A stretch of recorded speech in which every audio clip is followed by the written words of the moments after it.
Hello viewers, আসসালামু আলাইকুম। আজ আবার একটা নিউ অ্যানাদার রেসিপি নিয়ে চলে আসলাম আপনাদের সামনে। যে দেখুন, লইট্টা শুটকি ভুনা এত মজা হয় যে কি বলবো। অনেক মজার একটা রেসিপি লইট্টা শুটকি ভুনা। এক নিমিষে প্লেটের ভাত শেষ হয়ে যাবে এই রেসিপিটা দিয়ে ভাত খেলে। অবশ্যই বাসায় একবার ট্রাই করে খেয়ে দেখবেন। আমার বাসায় প্রায় সবাই পছন্দ করে লইট্টা শুটকি ভুনা। তো তাহলে আমরা দেখে নিই এই মজাদার রেসিপিটা আমি কিভাবে তৈরি করলাম। দেখে নেওয়া যাক প্রস্তুত প্রণালী। প্রথমে আমি এখানে লইট্টা শুটকি এভাবে ছোটো ছোটো টুকরা করে কেটে নিয়েছি। আমি কিন্তু টেলে নিয়েছি। টেলে নিয়ে ভালোভাবে গরম পানি দিয়ে পরিষ্কার করে ধুয়ে নিয়েছি। অবশ্যই ভালোভাবে ধুয়ে নিতে হবে। অনেক ময়লা থাকে, এই জন্য ভালোভাবে ধুয়ে নিতে হবে। তো লইট্টা শুটকি ভুনা করার জন্য যেসব উপকরণ লাগে সেগুলো হলো নিয়েছি আমি।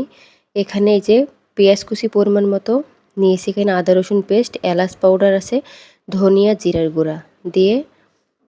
আর এখানে আমি রান্নার জন্য আমি এখানে একটা কড়াই বসিয়ে দিয়েছি। এই দেখুন, দিয়ে আমি এখানে রান্নার রেগুলার তেল দিয়েছি। দেওয়ার পর দিয়ে দিলাম পেঁয়াজ কুচি, দিয়ে ভালোভাবে নেড়েচেড়ে ব্রাউন কালার করে ভেজে নিব। দেখুন আমি এভাবে নেড়েচেড়ে ভেজে নিচ্ছি।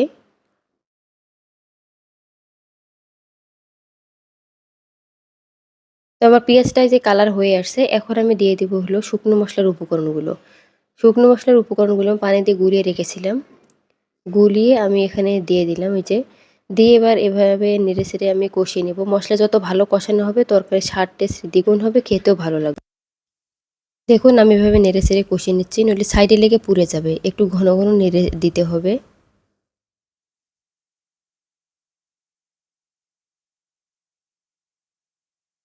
এভাবে কিন্তু লইট্টা শুটকি ভুনা করে খেয়ে দেখবেন, অনেক মজা হয়। একবার খেলে বারবার খেতে মন চাবে। তো আমার মশলাটা কষানো হওয়ার পর আমি এখন দিয়ে দিলাম লইট্টা শুটকিগুলো। দিয়ে ভালোভাবে নেড়েচেড়ে শুটকিটা ভালোভাবে কষিয়ে নেব। দেখুন আমি এভাবে নেড়েচেড়ে কষিয়ে নিচ্ছি।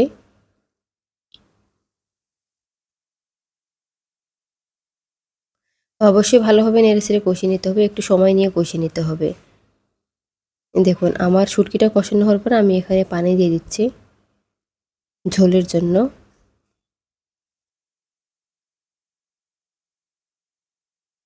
এখন আমি একটু নেড়ে দিব।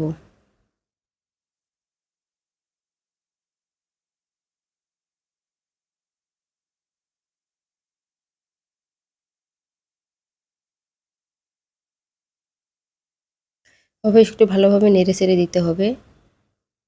আর এই যে দেখুন আমার তরকারিতে বলকও উঠে আসছে। ভালোভাবে নেড়েচেড়ে দিতে হবে। এই যে দেখুন আমি ভালোভাবে নেড়েচেড়ে দিচ্ছি। আর এই যে দেখুন আমার রান্না প্রায় হয়ে আসছে।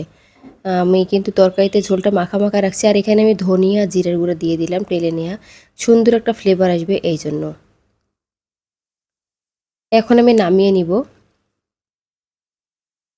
আমি পরিবেশন করে দেখাচ্ছি। যে দেখুন কতটা লোভনীয় হয়েছে, দেখছেন? খেতেও কিন্তু অসম্ভব মজা হয়েছে। আপনারা অবশ্যই বাসায় একবার ট্রাই করবেন। গরম গরম ভাতের সঙ্গে পরিবেশন করবেন, ম্যাজিকের মতো ভাত শেষ হয়ে যাবে এক নিমিষেই। অনেক মজা হয় খেতে এই রেসিপিটা এভাবে রান্না করলে। তো আজকের ভিডিও এ পর্যন্তই। আল্লাহ হাফেজ। সবাই ভালো থাকবেন, সুস্থ থাকবেন।